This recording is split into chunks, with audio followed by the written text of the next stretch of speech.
Have you ever wanted to increase your own level of happiness? Or maybe you'd like to do something in particular to help raise your joy and well-being?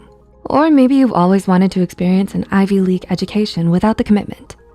Yale University is offering an online course called The Science of Well-Being, where Dr. Santos reveals what actually makes us happy and recommends tips and exercises for increasing happiness in our lives, such as savoring our everyday experiences and appreciating them while they happen.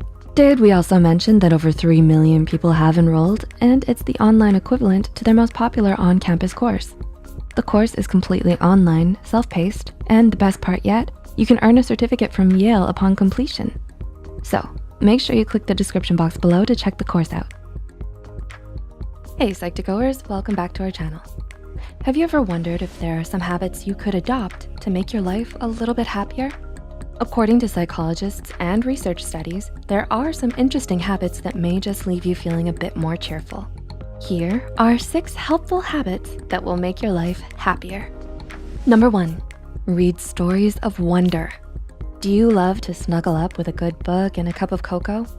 While chocolate tends to make a lot of people happy, that story of wonderment you're reading may just make you happier. According to a 2012 research study published in the journal Psychological Science, awe can be elicited from reading a story, even a short one. Researchers Melanie Rudd, Kathleen D. Voss, and Jennifer Aker explain in their research article that awe offset the feeling that time is limited. And this increase in perceived time availability heightened willingness to volunteer time. And it accentuated preferences for experiential goods and lifted satisfaction with life.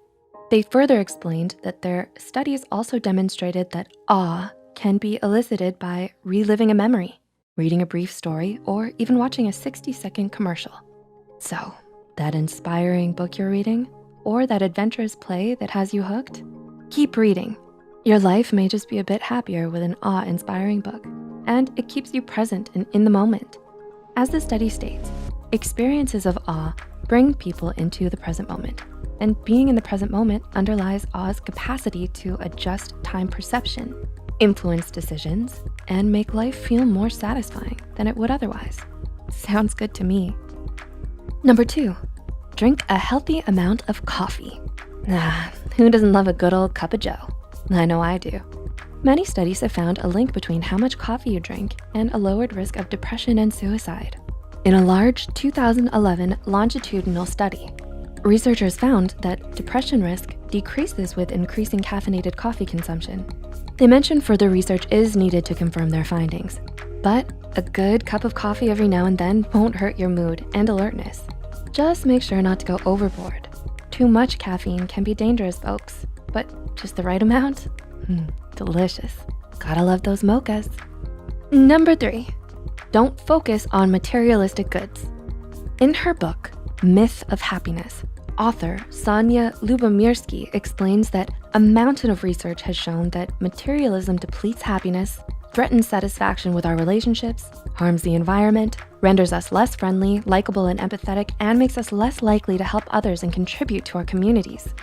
While a new pair of shoes here and there won't hurt you too much, if obtaining these types of possessions are all that's on your mind, it could cost you a bit of overall happiness. It's best not to put the weight of our happiness only on obtaining these luxury goods. Make it a habit to instead look towards your values, socialization, self-fulfilling goals, and experiences as another way to get that euphoric feeling. Basically, do what makes you happy. The things without that expensive price tag attached to it. Number 4, make it a habit to be around happy people. A 2008 study from the researchers and professors James H. Fowler and Nicholas A. Christakis found that if you simply live within a mile of another happy person, your happiness could increase by 25%. The researchers wanted to discover if happiness can spread from each individual and whether niches of happiness form within social networks. According to the study, people who are surrounded by many happy people and those who are central in the network are more likely to become happy in the future. Longitudinal statistical models suggest that clusters of happiness result from the spread of happiness and not just a tendency for people to associate with similar individuals. A friend who lives within a mile, which is about 1.6 kilometers, and who becomes happy increases the probability that a person is happy by 25%. Although these effects weren't seen in coworkers, the authors also mentioned that similar results were seen with happy spouses and neighbors who are within the mile. Time to thank your friendly neighbor for lending you that cup of flour, and thank them for a bit of happiness. Number 5, join clubs and participate in cultural activities. Thinking of joining a club or snagging those tickets to your favorite concert? One research study found that those participating in more cultural activities in clubs reported decreased levels of anxiety, depression, and an increase in one's general satisfaction with life. The 2011 study examined data on cultural activities, perceived health, and overall satisfaction with life on over 50,000 adult participants from Norway.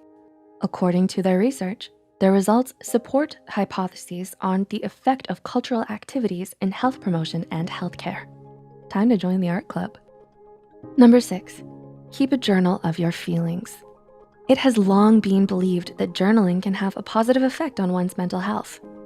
Writing down your feelings each day is a great habit to adopt. According to University of Wisconsin-Madison, health psychologist Shilag Mergain, PhD, therapeutic journaling has proven effective in the treatment of those experiencing post-traumatic stress and trauma survivors. The benefits also extend to those living with chronic health conditions such as asthma, rheumatoid arthritis, cancer, chronic pain, and even those who are chronically poor sleepers. She also explains that there's a growing body of evidence that demonstrates the beneficial effects of writing. Just 20 minutes at a time over 4 consecutive days was associated with a decrease in health problems, such as enhancing the immune system functioning. So it might be a good idea to write a bit in your journal before bed, and then divulge into that awesome book you've been reading. So, which habits will you adopt? I'm working on journaling, and it really does seem to help. Do you journal before bed? Which book will you be reading? Let us know in the comments section down below. If you enjoyed this video, don't forget to click the like button and share this video with a friend who could use it. Subscribe to Psych2Go and hit the notification bell icon for more content like this. And as always, thanks so much for watching. If you like the tips from this video and want to learn more about how to increase your own well-being and productivity, then you should check out The Science of Well-Being,